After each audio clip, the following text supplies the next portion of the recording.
حابس اسلام channel میں خوش آمدید۔ السلام علیکم ورحمۃ اللہ وبرکاتہ۔ بسم اللہ الرحمن الرحیم۔ آج کا واقعہ ایسا دردناک واقعہ جسے پتھر دل والے بھی سن لے تو رو پڑے۔ قبیلہ بنو تمیم میں بچیوں کو زندہ دفن کرنے کا ظالمانہ رواج کچھ زیادہ تھا۔ اس قبیلے کے سردار قیس بن عاصم جب اسلام لائے تو انہوں نے اپنی معصوم بچی کو اپنے ہاتھوں سے زندہ دفن کرنے کا حسرتناک واقعہ سناتے ہوئے کہا، یا رسول اللہ صلی اللہ علیہ وسلم، میں گھر سے باہر سفر پر گیا ہوا تھا۔ میرے بعد میرے گھر میں ایک بچی پیدا ہوئی۔ میں گھر میں ہوتا تو اس کی آواز سنتے ہی اس کو مٹی میں دبا کر ہمیشہ کے لیے خاموش کر دیتا۔ ماں اس کو جیسے تیسے چند دن تک پالتی رہی، مگر چند دن پالنے کی وجہ سے ماں کی ممتا نے کچھ ایسا جوش مارا کہ وہ اس تصور ہی سے لرز اٹھتی کہ باپ آ کر اس فرشتے کو مٹی میں زندہ دبا دے گا۔ چنانچہ میرے ڈر سے اس نے اپنی پیاری بچی کو اس کی خالہ کے یہاں بھیج دیا کہ وہاں پرورش پا کر جب بڑی ہو جائے گی تو باپ کو بھی رحم آ جائے گا۔ میں جب سفر سے واپس آیا تو معلوم ہوا کہ میرے یہاں مرا ہوا بچہ پیدا ہوا تھا، اور بات آئی گئی ہو گئی۔ بچی اپنی خالہ کے زیر سایہ پلتی رہی، یہاں تک کہ کافی بڑی ہو گئی۔ خدا کا کرنا ایسا ہوا کہ میں ایک دن گھر سے باہر گیا۔ ماں نے یہ سوچا کہ آج بچی کا باپ گھر نہیں ہے، کیوں نہ اس کو بلا لوں۔ اس نے اس کو بلا لیا۔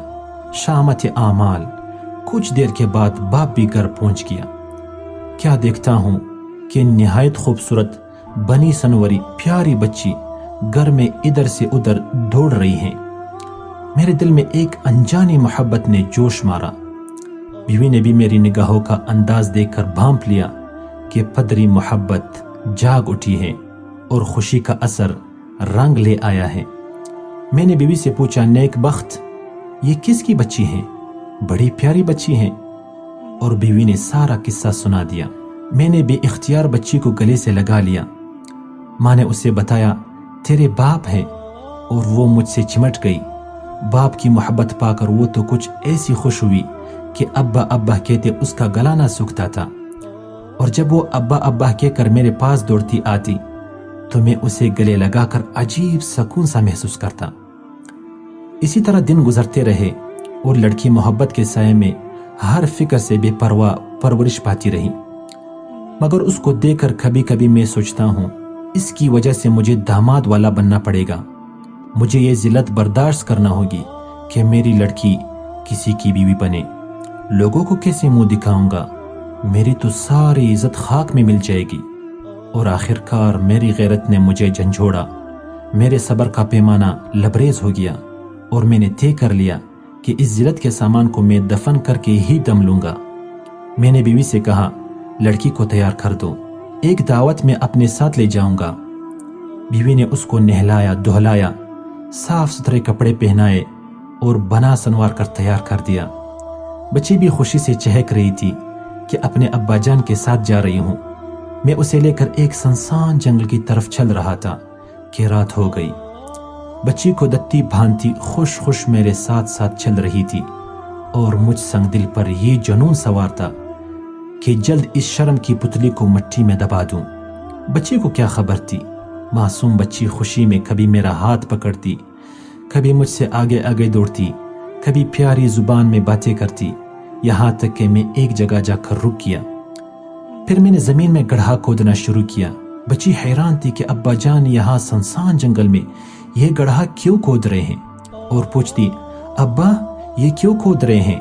اسے کیا خبر تھی کہ ظالم باپ اس چہکتی پھول سی بچی کے لیے ہی قبر کھود رہا ہے تاکہ ہمیشہ کے لیے اسے خاموش کر دے۔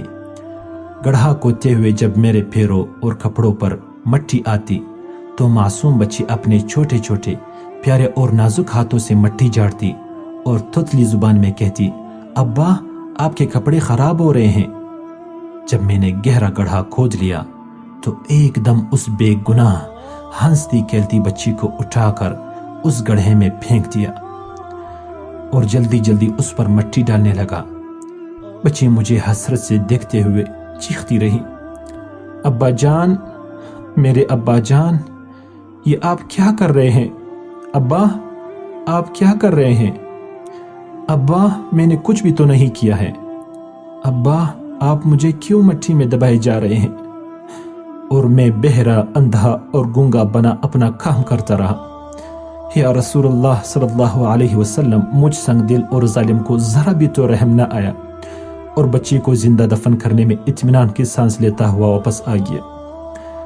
معصوم بچی کی مظلومیت، بے بسی کا یہ حسرتناک واقعہ سن کر رحمت عالم صلی اللہ علیہ وسلم کا دل بھر آیا، آنکھوں سے ٹپا ٹپ آنسو روا ہو گئے۔ آپ رو رہے تھے اور کہہ رہے تھے، یہ انتہائی سنگ دلی ہے، جو انسان دوسروں پر رحم نہیں کاتا خدا اس پر کیسے رحم کائے گا؟ تو دوستو، یہ جہالت کے دور کا اسلام سے پہلے لوگوں کی یہ حالت تھی کہ اپنی بیٹیوں کو زندہ دفن کرتے تھے، لیکن اسلام لانے کے بعد یہی لوگ اللہ تعالیٰ کو پیارے ہو گئے۔ اسلام نے ہی بیٹی، ماں، بہن سب کو عزت دیا ہے۔ حضور اکرم صلی اللہ علیہ وسلم نے فرمایا، جس نے 2 بچیوں کی جوان ہونے تک پرورش کی، میں اور وہ ان 2 انگلیوں کی طرح اکٹھے ہوں گے، اور آپ نے انگلیوں کو ملایا۔ حضور صلی اللہ علیہ وسلم نے فرمایا، جس کسی کی لڑکی ہو پھر وہ اسے نہ زندہ درگو کرے، نہ اس کی توہین کرے اور نہ لڑکے کو اس پر ترجیح دے، اللہ تعالیٰ اسے جنت میں داخل کرے گا۔ بیٹی کو حضور صلی اللہ علیہ وسلم نے رحمت کہا ہے۔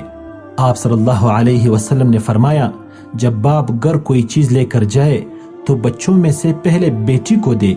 حضور صلی اللہ علیہ وسلم اپنی بیٹی کو آتا ہوا دیکھتے تو پیار میں کھڑے ہو جاتے، ان کی پیشانی چومتے اور پاس بٹھاتے۔ اسلام کے اندر بیٹی کو پالنا زیادہ ثواب کا کام ہے۔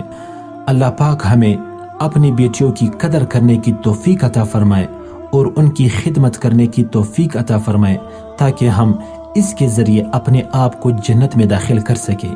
یا اللہ، ہمیں جہنم سے بچا اور جنت والا بنا دے، آمین یا رب العالمین۔